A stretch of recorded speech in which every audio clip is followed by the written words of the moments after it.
ఓం శ్రీ గణేశాయ నమః. ఓం శ్రీ సరస్వతే నమః. ఓం శ్రీ గురు దత్తాత్రేయ నమః. ఓం శ్రీ లక్ష్మీనరసింహాయ నమః.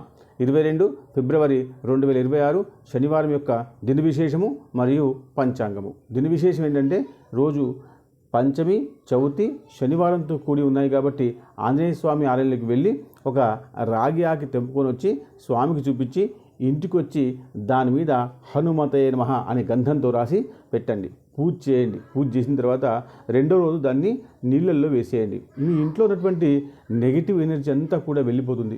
మీలో భయము, ఆందోళన ఇవన్నీ కూడా వెళ్ళిపోతాయి. ఏదో అనారోగ్యంగా ఉందని, ఏదో చోర భయం ఉందని ఇవన్నీ కూడా మనసులో అనుకుంటుంటాం కదా మనం. లేకున్న పక్షంలో కూడా ఇవన్నీ కూడా వెళ్ళిపోతాయి. శ్రద్ధగా చేసి చూడండి. పంచాంగం ఏంటంటే స్వస్తి శ్రీ విశ్వవసునామ సంవత్సరము ఉత్తరాయణము శిశిర ఋతువు ఫాల్గుణ మాసము.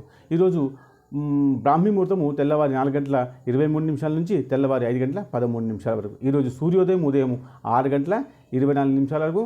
అయితే దాని తర్వాత సూర్యాస్తమయం సాయంత్రం 5:57. ఈరోజు తిథి శుద్ధ చవితి, ఇది మధ్యాహ్నం 1:57. దాని తర్వాత పంచమి వస్తుంది.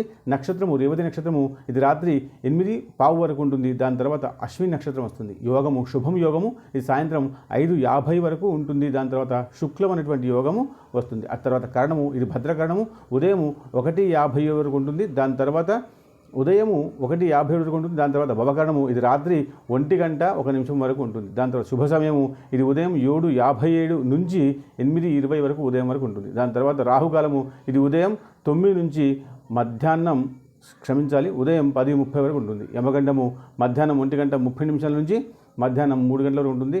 దుర్ముహూర్తము ఉదయము 6:24 నుండి ఉదయం 7:50 వరకు ఉంటుంది. దాని తర్వాత వర్జము, ఇది ఉదయం 8:42 నుంచి ఉదయం 10:15 వరకు ఉంటుంది. అమృత ఘడియలు సాయంత్రం 5:55 నుండి రాత్రి 7:27 వరకు ఉంటుంది. ఈ విషయాన్ని అందరికీ షేర్ చేయండి. శుభం.